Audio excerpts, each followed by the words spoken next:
गुरु जी को प्रणाम, संगत को नमस्कार। तो ये आरती में मेरे को गुरु जी ने सौभाग्य दिया कि मैं उनकी साक्षात आरती करूं। इसमें जो डार्क ग्रीन सूट है वो उसमें मैं हूं और मैं इतनी इमोशनल हो गई हूँ। ये 2006 की जनवरी की आरती है। तो गुरु जी वो कैसे लम्हे अपने आप मुझे ये नहीं पता था कि यही आरती चलेगी और मैं तो ऐसे एकदम से मंत्रमुग्ध हो गई। उस आरती में खोई हुई थी मैं।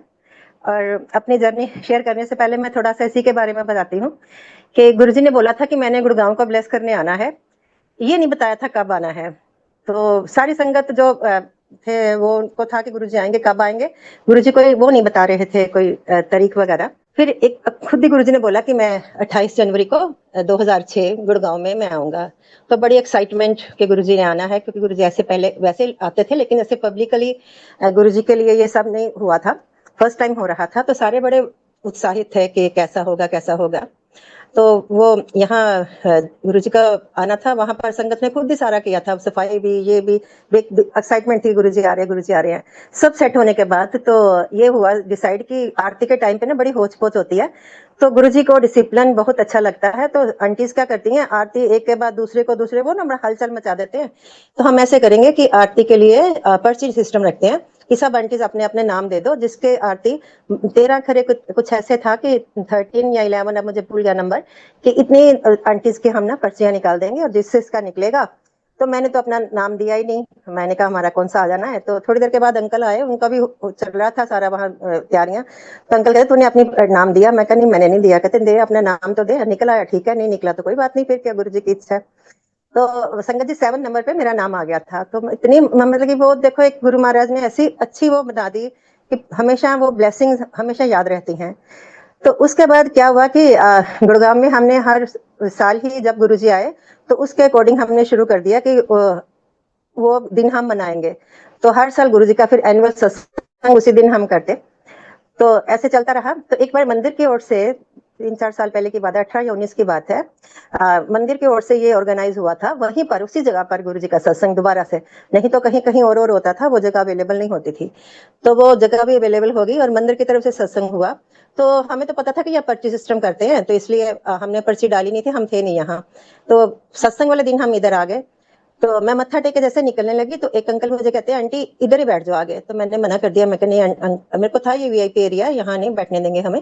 तो मैं पीछे जाने लगी तो आगे फिर गई थोड़ी दूर, तो एक अंकल फिर कहने लगे आंटी आगे बैठ जाओ।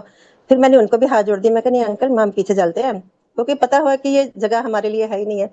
तीसरे एक अंकल और आए, उन्होंने मुझे पकड़ के वहीं बिठा दिया, कहते आंटी यहीं बैठ जाओ ना, अभी सारा खाली पड़ा है। तो मैं कहा ये गुरुजी कह रहे कि 3 बार गुरुजी ने मुझे यहाँ बिठवा लिया। तो हम बैठ गए वहां पर।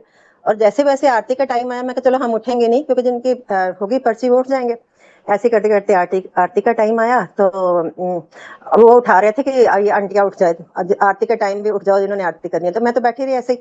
तो वहाँ वो गुप्ता अंकल आए, वो जो सारा ऑर्गेनाइज कर रहे थे, कह रहे आंटी आप आगे नहीं बैठे हुए, आप क्यों नहीं उठ रहे? तो मैं क्या, अब तो अंकल कह रहे हैं। तो वो गुरुजी ने वो फिर चांस दिया। लेकिन जब मैं आरती करने गई तो जिस टाइम मैं वहां आरती कर रही हूँ उसी टाइम वो आरती की थाली मेरे हाथ में आई। उधर मैं उस पे स्क्रीन पे आरती कर रही हूँ गुरुजी की, और इधर मैं वहां कर रही हूँ सत्संग में। तो ये गुरुजी की ब्लेसिंग्स है, उनके बिना पॉसिबल नहीं हो सकता। हम जब गुरुजी के पास गए तो हमें गुरुजी का बुलावा जब आया तो जाने को तैयार नहीं थे मेरे अंकल, क्योंकि उन दिनों में गुरुओं के बारे में बड़ा ऐसे ऐसे चलता था कि, पर ये नहीं पता था कि ये तो हमारे गुरु पूर्ण गुरु हैं, भगवान हैं। तो अंकल कहते नहीं, हमने ठीक है घर में भगवान का नाम लेते हैं। तो हम पंडित परिवार से हैं, तो हमारे वैसे पाठ पूजा रिचुअल्स बहुत चलते थे। तो अंकल कहते ठीक है, हम अपना जो कर रहे हैं, किसी का बुरा नहीं कर रहे, हमें नहीं जाने की जरूरत। हम क्योंकि तब इतने पता नहीं था गुरुजी का, इतना नहीं पॉपुलैरिटी नहीं थी गुरुजी की, कोई समझ भी नहीं थी। फिर जब गुरुजी, लेकिन वो जब बुलाते हैं तो फिर आप मना नहीं कर सकते। तो ऐसे ही हमारे वो फोर्स करने पर घर वालों के हम लोग गए। जब गुरुजी के दर्शन किए तो फिर तो ऐसा लगा कि वैसे हम तो इतनी देर क्यों लगा रहे थे आने में, मतलब गुरुजी का रूप आप सोच रहे थे वो हो गए, जो है वस्त्र ऐसे डाले होंगे, दाढ़ी होगी, ऐसे होगा कि गुरु जैसे देखे हैं वैसे होंगे। लेकिन जब हम गए एम्पायर स्टेट पे तो गुरुजी वॉक करके आए थे, तो वो साइड टेबल पे ऐसे ऊपर बैठते, कैबिनेट सी बनी हुई थी, और गुरुजी ने ट्राउजर टी और नीचे वॉकिंग शूज पहने हुए, और गुरुजी का ऐसा चेहरा ग्लो कर रहा था कि लगता था कि आंखें बस वो देख के लाइट जैसे होती है वो चुंधिया जाती है आंखें आपकी, ऐसे दर्शन करके आंखें नीचे को होगी। तो जब इंट्रोड्यूस करवाया गया तो गुरुजी ने आगे से मुझे हाथ जोड़े, मेरे देवर गए थे पहले गुरुजी के पास, उन्होंने बोला गुरुजी ये मेरे भाभी हैं। तो गुरुजी ने आगे मुझे हाथ जोड़े, और कहते बैठ जाओ, बड़े खुश हो ऐसे, मतलब कि जैसे पता नहीं वो हमें कब से जानते हैं, सदियों से जानते हैं, ऐसे खुश हो गए, कहते बैठ जाओ। तो हम ऐसे हमारी जर्नी गुरु जी के साथ स्टार्ट हुई। फिर मेरे अंकल चाय नहीं पीते थे, मतलब पहले चाय नहीं पीते थे बिल्कुल भी, और चाय पीने से इनकार करते थे, और इसी वजह से वो जाना नहीं चाहते थे कि मुझे वहां मना करना पड़ेगा चाय को। तो ऐसे सिंगला अंकल चाय प्रसाद लेके आए जब, तो हम लाइन में बैठे थे, मैं भी थी, अंकल भी थे, बच्चे भी थे। मुझे भी चाय प्रसाद मिला, अंकल को छूट गया, और बच्चों को भी मिल गया। अब दिल में ये आया कि इनको तो मना करने का टाइम ही नहीं दिया गुरुजी ने, क्योंकि चाय प्रसाद इनको मिला ही नहीं। और कभी ऐसा नहीं होता था एम्पायर स्टेट में कि कभी किसी का चाय प्रसाद मिस हो जाए। तो वो वहां फिर सब हमने जो देखा वो सिस्टम, हम पंजाबी फैमिली से, पंजाब से बिलोंग करते हैं, तो पहले वो शब्द कीर्तन चले, फिर लंगर प्रसाद हुआ, बहुत मतलब सिस्टमेटिकली, बहुत कोई रिचुअल्स नहीं, कोई कुछ नहीं, बड़ी शांत, जैसे मन को कोई शांति मिलती है। ऐसा लगा कि वहां ये तो दुनिया ही अलग गई यहाँ गुरु जी की, तो वो दुनिया से हम कट ही गए हैं। और दोबारा फिर जब लास्ट में लंगर प्रसाद हुआ, हम आज्ञा ली, वापस आए, तो अंकल भी बड़े इंप्रेस हुए। पहले तो अंकल कहते चलो एक बार ना मैं फिर जाऊंगा देखने के लिए, वैसे मुझे इंटरेस्ट नहीं है, पर मेरे को जब मैं अंदर से कह रहा हूँ कि मैंने चाय प्रसाद नहीं लेनी, तो मुझे नहीं मिली, मैं एक और बार जाके देखूंगा कि ये बाय चांस हुआ कि गुरु जी के इच्छा से हुआ। तो ऐसे 2-3 बार हम गए, हम तो अंकल को चाय प्रसाद नहीं मिला, हमें मिलता था। अंकल को मिस, मतलब मिस हो जाते थे अंकल, तो वो गुरुजी, और जब अंकल मिस होते थे गुरुजी इनको देख रहे होते थे। तो एक बार फिर हम बहुत जल्दी पहले चले गए थे, यादा संगत में आई हुई थी। जैसे हम बैठे, चाय प्रसाद आया, तो इन्होंने हाथ जोड़ दिए, तब इनको ऑफर हुआ चाय प्रसाद, इन्होंने हाथ जोड़ दिए, तो बड़ी जोर से डांट पड़ी अंकल को कि अगर चाय प्रसाद नहीं लेना था तो की करना दो, कल्याण कितना होएगा। तो एक कोई जैसे कहते हैं ना, पावर ही आती है, तो अंकल ने एकदम से वो चाय प्रसाद ले लिया। अब और उसके बाद फिर अंकल ने लेना शुरू कर दिया चाय प्रसाद। गुरु जी का वो प्रसाद फिर गुरु जी की चलती है हमारी लाइफ में। जब हम एक बार गुरु जी के पास आ जाते हैं, तो हम तो फिर कहाँ रह जाते हैं, हमें कुछ याद नहीं होता, हमें यही पता होता है कि जो गुरु जी करा रहे हैं वो ठीक है। ऐसे करते करते हमारी जर्नी शुरू हुई, बहुत अच्छा लगता था गुरु जी के साथ। फिर ये हुआ, थोड़ी थोड़ी इंटरेक्शन शुरू हो गई। तो फिर कोई भी त्योहार आता, कोई भी कुछ होता, तो हमारा यही फोकस होता था कि हम जल्दी जल्दी चले जाएं। वो हमारे रिचुअल्स सारे हम भूल गए भी, क्या करते थे क्या नहीं, हमें तो यही होता था कोई त्योहार आया, कुछ आया, बस गुरु जी के पास पहुंच जाओ। वहां गुरु जी अच्छे से बस सेलिब्रेट करवाते थे, प्रसाद भी उसी का मिलता था, लेकिन रिचुअल्स नहीं होती थी। जैसे लोहड़ी है तो लोहड़ी बाहर थोड़ी सी करते थे, ये नहीं कि उठ उठ के वहां पर कोई प्रसाद लेने जा रहा है, नहीं, कुछ नहीं। गुरु जी प्रसाद, जब आप वैसे ही चलता था सिस्टम, जब आप आते थे तो गुरु जी आपको आती बार प्रसाद बांट देते थे, और गुरु जी ऐसा प्रसाद देते थे जो आपका कभी खत्म ही होने का नाम ही नहीं लेता था, इतना खुला मतलब वो प्रसाद होता था। खाने में भी हमें वो हो जाता कि कैसे खाएं। कई बार तो ऐसा प्रसाद होता था, सूखा हो जाता था, तो घर हम आ जाते थे, घर आके ले लेते थे। ऐसे ही एक बार था, इसका होली का फंक्शन था। तो होली पहले सेलिब्रेट नहीं होती थी मंदिर में। 2004 में होली में जो शंकर जी की प्रतिमा है उसमें से केसर निकला था। तो तब गुरुजी ने बोला था कि खेल है केसर नल होली, नेक्स्ट ईयर तो हम होली सेलिब्रेट करेंगे, नेक्स्ट साल से। तो हमारे मन में वो चल रहा था कि होली कैसे सेलिब्रेट होगी, बाकी तो त्योहार हो जाते हैं, अब होली तो बड़ा वो हुड़दंग का त्योहार है कि हुल्ला गुल्ला, और गुरु जी को ये सब तो चीजें ठीक है, वो डांस भी करवाते थे सब कुछ, लेकिन एक सिस्टम होता था सारी चीजों का। ये नहीं कि कोई कहीं भी ऐसा नहीं होता था। वो कुछ ऐसा गुरु जी करते थे कि आप उसी सिस्टम में रहते थे, उससे बाहर ही नहीं आ पाते थे। तो हमारे मन में ऐसा था होली कैसे मनाई जाएगी। तो गुरु जी का जब पता चला कि होली है, आज से इस बार सेलिब्रेट कर रहे हैं, तो हम सब बड़े मंदिर पहुंच गए। तब इतनी संगत थी नहीं। तो वो गुरु जी का सिस्टम बहुत अच्छा था कि पहले जाओ मत्था टेको, फिर गेट के पास उन्होंने चाय प्रसाद और वो गुजिया वगैरह सब सामान रखा हुआ था जो प्रसाद का, वो प्रसाद लो। प्रसाद लेके फिर बाहर जहाँ गाड़ियां खड़ी होती हैं पार्किंग में, अब तो पार्किंग भी बहुत वो होगी, लेकिन तब गाड़ियां वहीं खड़ी होती थी, तो वहीं अपना खेलो कलर वगैरह जो करना है करो, और उसके बाद आप घर चले जाओ वहीं से अपना। तो ऐसे ही हमने मत्था टेका, मत्था टेक के हम चाय प्रसाद ली, और ये सब करते कर रहे थे। तो आंटी कह रहे, हम 10-12 लोग होंगे बड़ी मुश्किल से तब, जो मतलब कि चाय प्रसाद ले रहे थे, बाकी मत्था टेक लोग टाइम टू टाइम आ रहे थे मत्था टेक के, फिर वो अपना बाहर खड़े थे, कुछ खेल रहे थे लोग तो पहले, लेकिन रंग नहीं लगाते थे कि पहले मत्था टेका। तो वो हम बैठे, तो सब आंटीज कहने लगी चलो आज बड़े मस्ती का त्योहार है, चलो आज ना कोई हम ऐसे करते, कोई भजन वगैरह गा के ना डांस करते। कुछ वो चल नहीं रहा था मंदिर में ना, जैसे वहां कुछ ना कुछ ओम नमः शिवाय या कुछ शब्द चलते रहते हैं, भजन चलते रहते, तो उस दिन कुछ नहीं चल रहा था ऐसे। तो कहते चलो हम खुद ही ना डांस, वो भजन गा के डांस करते। तो ऐसे हम शुरू हो गए भजन गा के डांस करना। तो जैसे वो हमने खत्म किया, तो सिंगला अंकल आए, कहते हैं आंटी आज आप आ रहे हो ना, तो हमारा उस दिन संडे रखा हुआ था गुरुजी ने। धीरे धीरे जैसे संगत बढ़ रही थी, गुरुजी ने हमारे डे फिक्स कर दिए थे कि ये इस दिन आएगा, ये इस दिन आएगा, तो हमारा संडे फिक्स था जाना गुरु जी के पास। तो मैं कहा हाँ जी अंकल, आज तो हमारा दिन है। तो अंकल कहते हैं फिर ना आज यही भजन आप ना गुरु जी को सुनाना आंटी। मैंने कहा नहीं अंकल, गुरु जी पूछते कुछ है, मुझसे तो जवाब निकलता ही नहीं, हम तो भूल ही जाते गुरु जी ने क्या पूछा, जवाब उल्टे पुल्टे देते हैं। गाना तो बहुत बड़ी बात है, और वहां तो इतने बड़े बड़े सिंगर गाते हैं हम। तो अंकल कहते मेरे को क्या, वो गुरुजी का मन होगा जब मेरे मुंह से निकला है। तो आज शाम को तो जो मेरी आंटी दो चार मेरे साथ थी ना, सब नाच रही थी, तो वो कहती अंकल हमें भी बुलाओ, हम भी तो पार्टिसिपेट कर रहे थे साथ में। कहते नहीं आपका तो हो गया कल सैटरडे, ये इनका तो आज डे है। तो वो कहते नहीं अंकल बुला लो प्लीज प्लीज, हम भी इनको वो करेंगे ना, सहारा देंगे। तो अंकल कहते ठीक है आ जाना, लेकिन शोर मत करना, तुम फिर इकट्ठे मिलकर शोर करते हो। तो अंकल हमें बता दिया कि जैसे मैं आपको लंगर प्रसाद हो जाएगा तो आपने आज्ञा लेने नहीं जानी, बाहर ही बैठ जाना पास स्ट्रीट, जब मैं इशारा करूंगा फिर आप लोग अंदर आना। तो ऐसे हमने किया, हम वहाँ लंगर प्रसाद लिया, और आंटी जितने हम सब तैयार हो के गए हुए थे, कुछ बैंगल्स डाल ये कि गुरु जी के सामने हमने, और अंकल ने कहा था डांस भी करना है साथ में। तो हम पहुंचे वहां, तो अंकल ने जैसे ही हम अंदर एंटर करने लगे, जब संगत चली गई थी लंगर करके, 25-30 लोग बैठे होंगे बड़ी मुश्किल से। तो अंकल जाती बार अंदर कहते हैं आंटी मैंने ना गुरु जी को बोला तो है, अगर गुरु जी को पसंद नहीं आया ना तो उन्होंने डांट दिया, तो ये भी इसमें भी कल्याण है, ये मत सोचना। मैं कहा अंकल मैं तो आगे नहीं गा सकती थी गुरु जी के सामने, अब आपने जो थोड़ा बहुत हौसला बना था वो भी आपने हमारा डाउन कर दिया। तो कहते कोई नहीं जो होगा। तब इतनी देर में हम अंदर पहुंचे, गुरु जी ने ऐसे इशारा किया, तो डीजे अंकल जो वहां पर शब्द ये भजन वगैरह प्ले करते थे, उन्होंने म्यूजिक बंद कर दिया, और पिन ड्रॉप साइलेंस, एकदम से हम ऐसे घबरा गए, और कुछ सूझा नहीं, तो गुरु जी के चरण छुए और फिर सब शुरू हो गया ऐसे। तो जैसे एक पैरा गाया दूसरा शुरू किया, तो गुरु जी कहते मुझे चल आंटी ऐश कर। तो मैं तो समझी गुरु जी को पसंद नहीं आया, तो गुरु जी के पास इतने बड़े बड़े सिंगर आते हैं, तो इसलिए गुरु जी ने ना, मैं वही रुकी, मतलब तो आगे हिम्मत ही नहीं हुई कि मैं आगे गा पाऊं। तो उसके बाद मैंने जल्दी से गुरु जी को मत्था टेक दिया, मैं क्या यहीं स्टॉप कर दे, वैसे ना हो कि पकड़े बाद में गुस्सा हो जाए गुरु जी और डांट दे, डांट से बचो। मैंने जल्दी जल्दी गुरु जी के चरण छुए, फिर गुरु जी ने कहा चल आंटी ऐश कर। फिर वो सब बंटीस के मन में आ गया कि गुरु जी इन्हीं को कह रहे हैं बार बार हमें, तो फिर गुरु जी ने वो मन पढ़ लेते थे, तो कहते चलो जाओ सारी आंटी ऐश करो। तो हमने वो इतना अधूरा सा गा के, दिल हमारा वैसे तो मन इतना सा हो गया कि हम वहां क्या कर रहे हैं, कुछ गा भी नहीं पाए, गुरु जी को पसंद भी नहीं आया, और सुबह से लगे हुए हैं अपने मन मन में तैयारियां करने के लिए।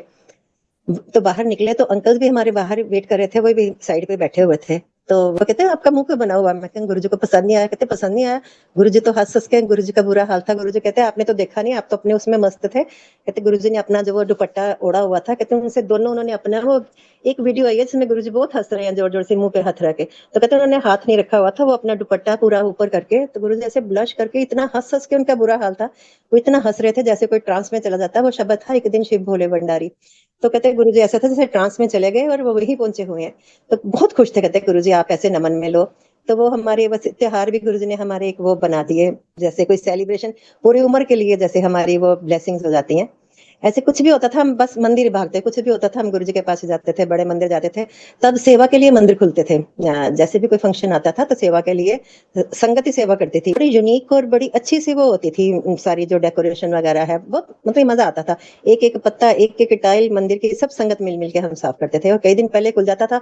हम सुबह सुबह अपने घर का सारा काम निपटा के 10 बजे मंदिर पहुंच जाते थे। एक बार बैसाखी का था दिन, तो गर्मी बहुत थी उन दिनों में, बैसाखी के दिन में, तो मेरे सोसाइटी से जा रहे थे लोग सेवा करने के लिए। तो मेरे को फोन आया कि आपने चलना, मैं कहा नहीं आज धूप बड़ी है, मेरी तबीयत ना धूप में खराब हो जाती है, मैंने नहीं जाना धूप पे आज। तो ये 200-300 लोग थे, दो ही गए, बाकी ने भी मना कर दिया कि बहुत गर्मी है आज नहीं जाते, कल जाएंगे। तो वहां हम जैसे पहुंची वो दोनों आंटीज, तो वो अनीश लड़का होता था जो देखता था सारा वहां। तो उसने पूछा आंटी बाकी नहीं आए, कहते आज ना धूप बहुत है, जिसको पूछा वो कहते धूप बहुत है। वो भी बात कर रहे हैं तो गुरुजी का फोन अनीश को आ जाता है। तो कहते नीश सेवा शुरू होगी मंदिर, कहते नहीं गुरुजी आज, कहते क्यों, कहते सिर्फ दो ही आंटी आई हैं गुड़गांव से, बाकी आए नहीं। कहते कोई बाकी क्यों नहीं आई, गुरुजी कहते धूप बहुत है। तो गुरुजी कहते की कहती धूप, चलो सबने फोन करो, लगाओ फोन, सब आए। जैसे गुरुजी का फोन गया सब बस फिर ऐसे भागे, कोई धूप नहीं दिखी किसी को, कुछ नहीं दिखा, और सच्ची फिर गर्मी लगी भी नहीं। हम वहां इतना हमने सेवा करी, पूरा दिन हम फिर मंदिर ही रहते थे। तो ना किसी को धूप सताई ना किसी को वो, क्योंकि उनकी ब्लेसिंग जब आ जाए तो फिर आपको कुछ नहीं दिखता उसके बाद। तो बहुत अच्छा हमने पूरा दिन फिर वहां सेवा करी, सेवा करके फिर हम जैसे वो चलता था सिस्टम उसके अकॉर्डिंग, फिर जब तक बैसाखी नहीं हुई हम रोज आते थे। लेकिन उस दिन जब हमने नहीं ना सोचा कि ना जाए, तो गुरुजी ने ऐसे बुलाया हमें। तो एक बार शिवरात्रि की का मैं सुनाती हूँ इसी सेवा का। तो हम शिवरात्रि में भी सेवा के लिए गए थे, तो लंगर प्रसाद कैसे करते थे, हम घर से बना के ना कुछ कुछ ले जाते थे। जैसे 5 लोग जा रहे हैं हम, तो 8-10 लोगों का बना लेना, ऐसे करते करते कुछ भी बना के ले जाते थे।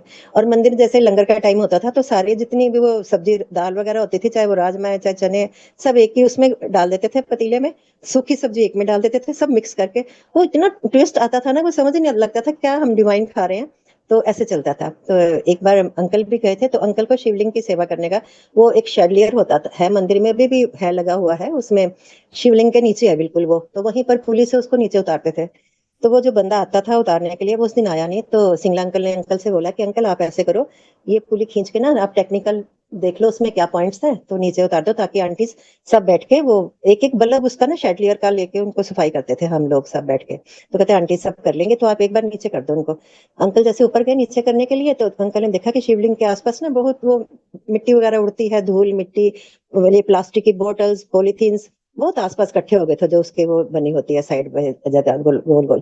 तो अंकल कहते चलो हमें तो यही सेवा मिल गई, तो हम यही कर लेते हैं। अंकल थे, एक अंकल और थे, ये दोनों लोग ऊपर वहीं पर सेवा में लग गए।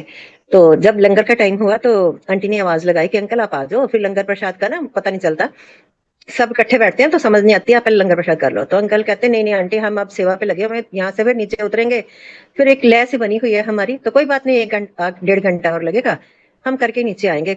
आंटी हंसने लग गए, सिंगला आंटी कहते फिर ना लंगर प्रसाद खत्म हो जाना है। अंकल कहते कोई बात नहीं, वैसे तो गुरु जी के राज में खत्म नहीं होता, ये लोग लगे रहे अपने सेवा में। जब नीचे आए तो वही बात हुई कि लंगर प्रसाद खत्म हो गया था।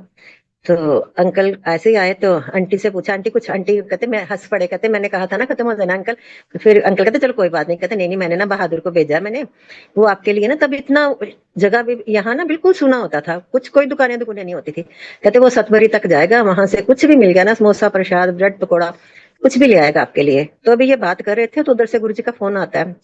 पहले तो अंकल ने सुना, जैसे कहते हैं हाँ गुरुजी, तो अंकल भी रुक गए, भी गुरुजी का फोन आया है। तो वो गुरुजी पूछने लगे कैसे चल रही है सेवा, कैसे, इधर उधर की बातें करने लगे। फिर आते आते कहते लंगर का क्या करते हो, तो आंटी ने बोला कि ऐसे आंटीज बना के ले आती हैं, यहाँ मिल बांट के सब हम खा लेते हैं। गुरुजी कहते हो गया लंगर, कहते हाँ जी गुरुजी हो गया। कहते नहीं नहीं, वो 2 अंकल तो रह गए जो ऊपरों आए हैं, देखो गुरुजी पार स्टेट बैठे हैं, हम लोग बड़े मंदिर में हैं। तो वो कहते हाँ गुरुजी मैं ना बहादुर ने भेजा है। कहते छड़ बहादुर ने, तो ऐसा कर रसोई से जा। संगत जी जब गुरुजी के टाइम पे ना लंगर प्रसाद बनता था, तो उस किचन के आगे से भी किसी को निकलना अलो नहीं था। वहां एक अंकल बैठ रहे थे, उनकी यही सेवा होती थी कि किसी को उस तरफ आने नहीं देना। तो कहते वहां से जा, वहां दाल जो भी बना है आज उसके साथ है, उसमें यादा सा दाल में घी डलवा के साथ में 8-10 फुलके उन अंकल को लंगर करवाओ।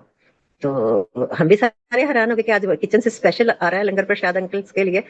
तो वैसे आंटी गए प्रसाद लाए, तो सारे फिर टूट पड़े, ये तो स्पेशल ब्लेसिंग्स है गुरु जी की, हम सब खाएंगे। अंकल खा तो भी 2-2 चपातियां ही आई, सब ऐसे मिल बांट के हमने खाया। मतलब ये है कि गुरु जी हमारी एक एक चीज को मतलब कि वो चलाते हैं जब, तो उसमें मजा ही कुछ हो रहा है। तो वो हमारी ये सब चीजें ना, ऐसे गुरु जी के तरफ से हमें कार्ड मिलते थे शादियों के, रेंडमली। ये नहीं पता होता था किसके घर शादी है, लड़की का या लड़का, लड़के की है, उसके पेरेंट्स कौन से हैं, कुछ नहीं पता होता था। हमें सिर्फ होता था हमें पहुंचना है वहां, और सगुन डालना है गुरुजी की तरफ से, जो भी मतलब डिसाइड किया होता था, तो वो सगुन देना है और बस इंजॉय करके वापस आ जाना है। तो एक बार हम ऐसे ही शादी पे गए, तो किसी रेलवे के किसी बड़े बंदे के बेटी की शादी थी, तो बड़ा अच्छा अरेंजमेंट किया हुआ था वहां पर। तो संगत के लिए उन्होंने एक गुरुजी का लगा के सोफा बड़ा अच्छा सजा के उसको, और नीचे संगत के लिए गद्दे बिछा रखे थे। तो हम अभी गुरुजी आए नहीं थे, हम गद्दों पे बैठ गए सारे। तो फिर गुरुजी आए तो हम सब ने खड़े हो गए, प्रणाम किया गुरुजी को, तो वहां बैठे रहे। तो वो जिनके घर शादी थी उनके घर बड़े बड़े बड़े लोग आए थे, मिनिस्टर्स वगैरह। तो वो सब वो भी लाइन बनवा के लेके आया अपने, वो जिस अपने सारे जितने भी उनके बड़े बड़े आए हुए थे बंदे। तो गुरुजी से इंट्रोड्यूस करवा रहे थे, गुरुजी ये वो है, ये वो है। गुरुजी आराम से उनको नमस्ते नमस्ते नमस्ते आगे ऐसे ऐसे ऐसे हाथ जोड़ रहे थे। फिर जैसे इंट्रोडक्शन होगी, तो गुरुजी ऐसे कहते हैं, एकदम से कहते हैं ये मेरी संगत है, उन सबको कह रहे हैं ये मेरी संगत है। तो उस दिन ऐसे हुआ कि गुरुजी ने हमें अपना कहा, अपनी संगत में ऐड कर लिया, इससे बड़ा और कोई काम ही नहीं है। फिर हम वहां बैठे रहे, गुरुजी को देखते रहे। फिर गुरुजी ने कहते इतने मैनू देखन आयो कि ब्याह खाना आयो, जाओ खाओ पियो मौज करो। अब खाने पीने का किसका किसका ध्यान, गुरुजी वहां बैठे हैं, हम वहां खाने पीने जाओ। ठंड का ही मौसम था तब। तो हम फटाफट गुरुजी की आज्ञा से उठे, उठ के जब थोड़ा बहुत जिसने भी, सबको ये तो थोड़ा बहुत खाओ और फिर गुरुजी के पास बैठ जाओ। तो ऐसे जितना था थोड़ा बहुत खा के हम वापस फिर गुरुजी के पास जाकर बैठ गए। और उसके बाद गुरुजी ने जाना था, तो गुरुजी ने अपने हाथों से फिर लड्डू प्रसाद बांटे थे उस दिन सबको। इवन के दूल्हा दुल्हन सब आए बाद में, बारी बारी बारी बारी सबको गुरुजी ने लड्डू प्रसाद दिया। फिर गुरुजी बाहर चल पड़े। तो हम सब उनको ना सी ऑफ करने के लिए जा रहे थे। अभी वो एक ना पता नहीं वो टाइम ही कुछ ऐसा था, कुछ और कुछ सोचता ही नहीं था, बस गुरुजी गुरुजी गुरुजी होता था। तो हम सब बाहर, और गुरुजी चल रहे थे और हम भाग रहे थे। गुरुजी बहुत तेज चलते थे, पता ही नहीं चलता था गुरुजी चल रहे हैं कि एकदम से ऐसे हो रहे हैं, हवा के झोंके की तरह निकल जाते थे ऐसे। तो हम पीछे पीछे भाग भाग के चल रहे थे। गुरुजी गाड़ी में बैठे, सब नमस्कार कर रहे थे, उनको संगत वाले, मैं साइड पे बैठी खड़ी थी। मेरे को ना गुरुजी से वैसे बहुत डर लगता था। मेरे को ये होता था कि ये होता कि हम पापी हैं, पता नहीं कुछ गलत कर दें, कुछ बोल ना दें, गुरुजी को गुस्सा आ जाए, यही बातें चलती रहती थी। अब के गुरुजी इतना प्यार करते थे, वो कभी किसी को बहुत कम डांटते थे किसी को, लेकिन एक एक कहते हैं ना निर्मल भय गुरु का, वो रहता था हमारे मन में। तो गुरुजी को सबने मत्था टेक लिया, तो जेठरा अंकल खड़े थे, मुझे कहते आंटी चलो मत्था टेको। सबने टेक लिया, मैंने गुरुजी को जैसे मत्था टेका, दरवाजा बंद करने का टाइम था, दरवाजा बंद करने लगी तो देखो गुरुजी का जो चोला था वो गाड़ी में आ रहा था। तो मैंने सोचा ये खराब हो जाएगा गुरुजी का वर्क वगैरह। तो मैं अब सोचूं, दिल में द्वंद चल रहा है कि हाथ लगाऊं ना लगाऊं। तो मैंने गुरुजी का नाम लेके ना ऐसे उसको अंदर किया। तो मैंने दिल में कहा, मैंने गुरुजी सॉरी गुरुजी, पता नहीं अब मैं लगा रही हूँ हाथ ऐसे करके। तो मेरी तरफ देखे कहते जय गुरु महाराज, मेरे को ऐसे एकदम से बोले, जो मेरे अंदर है वो गुरुजी बोले, और बड़ा हंसे मुझे देख के। तो मैंने तो बस फिर दोबारा प्रणाम किया, फटाफट दरवाजा बंद कर दिया। तो वो लम्हे, मतलब वो गुरुजी का फेस, वो उनका स्माइल, वो उनकी बात करने का तरीका, वो कभी मन से जाता ही नहीं है। वो बस जो कहते हैं ना, जैसे हम सत्संग करने बैठते हैं, कभी ये दिमाग में आ जाता है, कभी वो दिमाग में आ जाता है। तो वो जर्नी गुरुजी के साथ ऐसे चली ऐसे चली। एक बार मुझे याद है गुरुजी ने अपने हाथों से टॉफियां बांटी थी, परात में टॉफी थी। तो गुरुजी ऐसे ऐसे से दे रहे थे सबको, एक हाथ से ऐसे करके ऐसे करके। अब हाथ में पकड़ोगे 10 टॉफीज आ जाएंगी, कितनी आ जाएंगी आपके, 12 आ जाएंगी। तो अंकल आगे थे, मैं पीछे थी। अंकल ने दोनों हाथ किए, गुरुजी ने ऐसे प्रसाद डाला, तो टॉफीज नीचे गिरी एक दो। तो मैं अपने दिल में सोच रही हूँ कि अगर अंकल के दोनों हाथों में गिरी, मेरे हाथों से तो वैसे ही गिरेगी। तो मैंने अपना, जब गुरुजी ने मेरी टर्न आई आगे, मैंने दुपट्टा ही कर दिया अपने। तो गुरुजी उसमें टॉफियां डाली, मैंने ऐसे दुपट्टा बंद कर लिया और वैसे गाड़ी में बैठे घर आ गए। अंकल ने भी अपना रुमाल लिया, उसमें डाल ली। घर आके ने हमने काउंट की, अंकल की 38 टॉफीज थी, मेरी 42 टॉफीज। मतलब एक हाथ में आप पकड़ ही नहीं सकते, मतलब आप सोचो इतनी टॉफीज हम कैसे एक हाथ में पकड़ लेंगे। गुरुजी एक एक हाथ से बांट रहे थे ऐसे। और वो टॉफीज ऐसा, मतलब वो उनका टेस्ट, जिसको गुरुजी का हाथ लग जाता था जिस चीज को, वो टेस्ट ही अलग हो जाता। वो क्लियर की टॉफीज ऐसा लगता था पता नहीं ऐसी टॉफी हमने कभी खाई नहीं है। तो चीज ऐसे था, उसका टेस्ट ऐसा ऐसा हो जाता था, डिवाइन हो जाता था एकदम से। तो वो सारी चीजें, वो फिर गुरुजी ने वही कि महासमाधि ले ली एकदम से। वो कभी सोचा ही नहीं था, हमने तो इतने लंबे लंबे वो शुरू कर लिए हुए थे अपने लगाने, कि गुरुजी के साथ ऐसे करेंगे वैसे करेंगे, कि हमें भगवान मिल गया अपना, वो ये था गुरु मिल गया। मजा आता था गुरुजी के साथ, भगवान तो फिर वही ना कि हमारे बुद्धि पे पड़ता ही रहा इस बात का। तो गुरुजी ने महासमाधि ले ली। लेकिन जाने से पहले गुरुजी ने कई इंडिकेशंस दिए हमें। तो हमें ये था कि गुरुजी जैसे पंचकुले से, चंडीगढ़ से, जलंधर से आगे, ऐसे दिल्ली से भी कहीं और चले जाएंगे।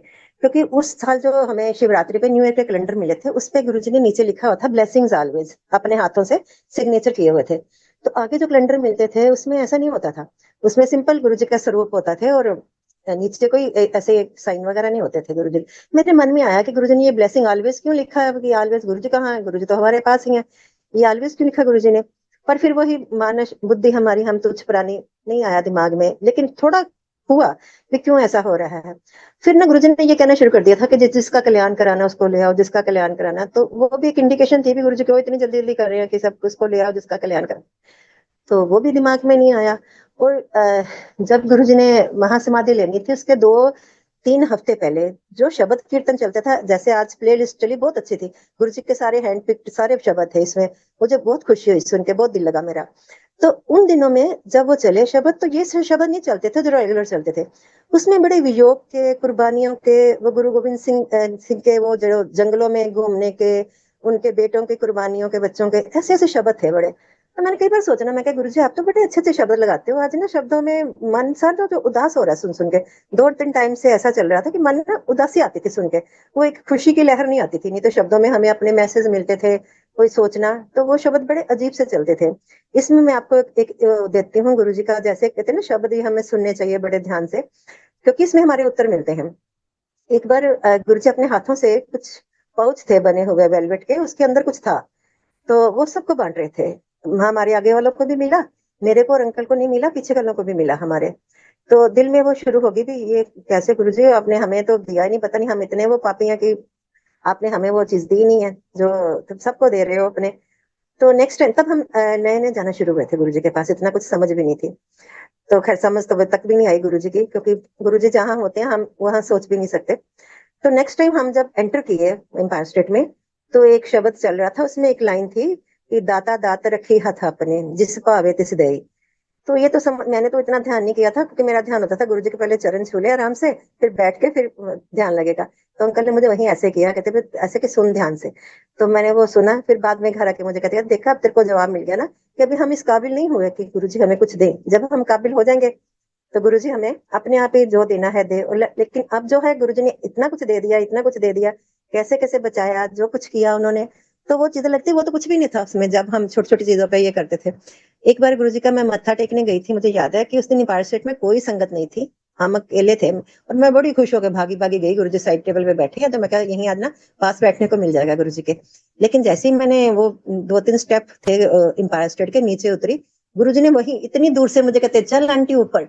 तो मैं तो मन इतना सा हो गया, मैं कहा गुरुजी आज तो बैठे भी ऐसे हैं और खाली बैठे हैं, यहाँ पास बिठा लेते हमें। चलो, मैं वहीं से थोड़ा टर्न किया, ऊपर को जाने लगी सीढ़ियों में से।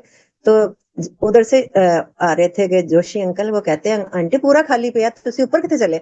तो मैंने तो अभी जवाब भी नहीं दिया, क्योंकि मैं तो अभी बुखलाई हुई थी। गुरुजी ने जब कहा चल आंटी ऊपर, तो गुरुजी उनको डांट के कहते, जोशी मैं कहता ऊपर। तो मैंने उसके बाद हम नीचे कभी बैठे ही नहीं, फिर यही होता था, मत्था टेका, मत्था टेक के सीधा ऊपर चले गए गुरुजी के पास। तो मन में ये विचार आता था। और देखो, गुरुजी जब सत्संग सुनवाते हैं ना, उसमें हमारी बहुत आंसर मिलते हैं। तो नेक्स्ट टाइम हम सत्संग पे गए, वो सत्संग गुड़गांव में से पहले होते थे, इतने नहीं होते थे सत्संग, सिर्फ गुड़गांव में महीने में एक दिन होता था, वो भी बारी बारी से संगत के घर में। तो वहां एक आंटी मुझे देख के कहती है, कहती आंटी पता है कि जब गुरुजी आपको वो 10 सीढ़ियां नहीं चढ़वाते, चलो कहते ऊपर। अब आंटी को कुछ पता नहीं कि मेरे को गुरुजी ने बोला है, किसी को नहीं पता। लेकिन वो जब आंटी बोल रही है तो मेरे को देख रही है ऐसे करके, कहते आंटी तो पता है जो गुरुजी 10 सीढ़ियां तो एम्पायर स्टेट दे नहीं चढ़ाते, तो पता नहीं कितने पहुंचा देंगे, ऐसे सोच भी नहीं सकते। तो वो कुड़कुड़ खत्म, दिल में जो चल रहा था, अभी पता हमें गुरुजी ने मुझे माथा नहीं टेकने दिया, ऊपर भेज दिया। तो वो गुरुजी ऐसे हमें सब जवाब देते हैं। तो मैं ये बात कर रही थी गुरुजी की भी महासमाधि की। तो फिर गुरुजी ने ऐसे ही महासमाधि ले ली, और बस फिर तो संगत ऐसे हो गई कि जैसे हम अब पता नहीं हमारा क्या होगा क्या नहीं होगा। तो लेकिन वो हमें तो ये था एंड तक कि गुरुजी अभी उठ के बैठ जाएंगे, ये कोई नाटक कर रहे हैं ऐसे ही थोड़ी देर में, क्योंकि ये तो लोगों को जिंदा कर देते हैं। सत्संग हमने कई सुने हैं ऐसे कि इसके 10 साल बढ़ा दिए, इसके 15 बढ़ा दिए, इसके 5 बढ़ा दिए। तो ये गुरुजी कहाँ जा सकते हैं, गुरु तो कहीं जा ही नहीं सकते। लेकिन सामने देख रहे हैं सब कुछ हो रहा है, तो दिल उदास तो होता है। अभी मैं ये सोच रही थी मन में, तो एक आंटी मुझे कहती है, आंटी पता है गुरुजी ने ना दोबारा आना है धरती थे, तो उसे एवी ना रोवो, क्योंकि एक रोता था सारे शुरू हो जाते थे रोना।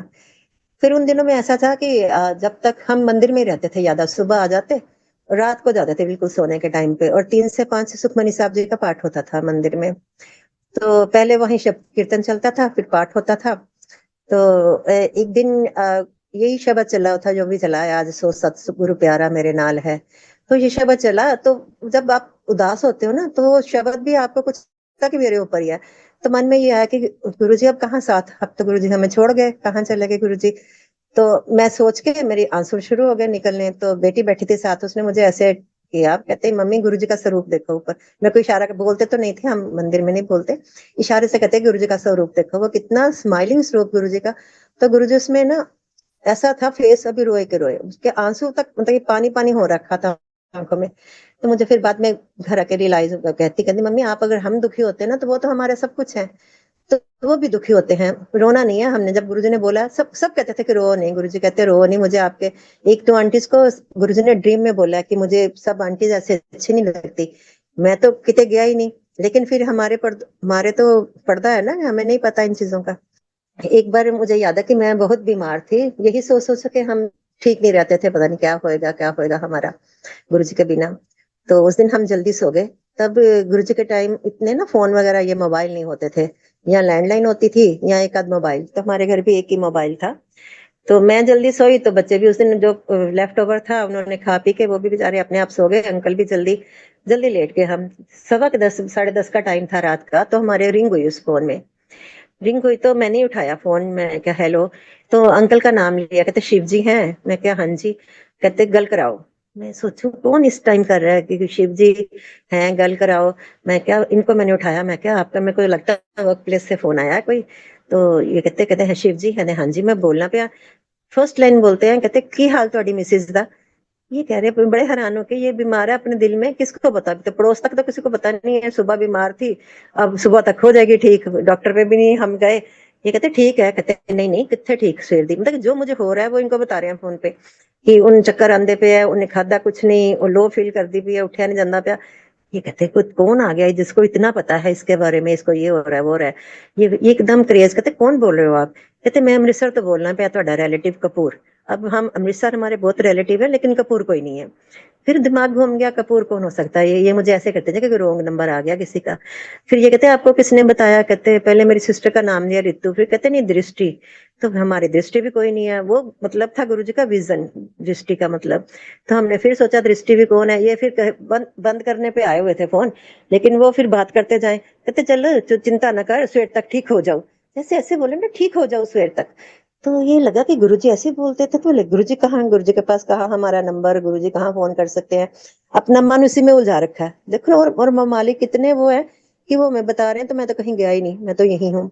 तो हमने वो फोन ऐसा नहीं सोचा कि गुरुजी का, हम सो गए बुद्धुओं की तरह, हमने कोई नहीं उस पे ध्यान नहीं दिया फोन पे। सुबह उठे तो बच्चे से बात की हमने, हम कहा देख पता नहीं रात किसका फोन आया, वो कहता देखो इनकमिंग उसमें। हमें इतनी ये भी नॉलेज नहीं थी कि इनमें इनकमिंग हो जाती है फीड या ये कुछ, इतना समझ नहीं थी उनका। वो बटनों वाला फोन था ऐसे जो पहले पहले चलते थे नोकिया का। तो उसमें देखा कोई इनकमिंग नहीं थी। तो इतनी बात हुई, मेरे साथ हुई है, अंकल के साथ हुई है, लेकिन उसमें कोई भी इनकमिंग नहीं थी फोन में। अभी हम डिस्कस ही करें तो इंटरकॉम से हमारा फोन बजा, तो फोन उठाया तो एक आंटी मंदिर जाते थे गुरुजी के हमारे साथ ही, उनका फोन था। कहते क्या हुआ आपको, बीमार हो? ये हम फिर हैरान, भैया ये बीमार हो, हमने तो किसी को बताया ही नहीं। मैं कहा नहीं इतनी बीमार नहीं, तेरे को कैसे पता चला? कह रही मेरी सीआईडी बड़ी वो है। मैं कहा बता तो सही क्या हुआ? कहते मुझे ना सुबह ड्रीम दर्शन दिए गुरुजी ने, कहते वो दोनों कमले है, उन्होंने कुछ समझ नहीं आती मैं की करना वा, एवं रोंदी रहती है। उन कहते मैं किते नहीं गया, मैं ते कन कन चंद दुनिया दे। लेकिन तब नहीं हमें समझती, जब ये कहा फिर मैं कहा सोचू, मैं क्या ये भी मेरी तरह ही है, इसको भी कुछ समझ नहीं आई। कहती और मैं सपने में भी आपके घर आ रही हूँ भागी भागी बताने के लिए कि गुरुजी ने ऐसा बोला आपके लिए। तो फिर वो बात आएगी हुई, मैंने किसी से शेयर भी नहीं की। मैं क्या ऐसे पता नहीं बात कहाँ से कहाँ पहुंच जाएगी। तो मंदिर में फिर हम जाते ही बड़े थे मंदिर में, तो मंदिर में गए तो एक आंटी बैठी, फिर वो मुझे देख के कह रही नहीं आंटी आपको पता है गुरुजी ने कभी नंबर नहीं मिलाया था फोन का। कहते वो तो कई बार अपने कुर्ते में ऐसे मुंह करके भी बात कर लेते थे, यहाँ बात करनी है। तो वो गुरुजी हमारा पूरा क्लियर करते गए भी ये चीजें, मैं मेरे हूं तो सब कुछ पॉसिबल है। गंगा जी यही मैं अपनी वाणी को विश्राम देती हूँ।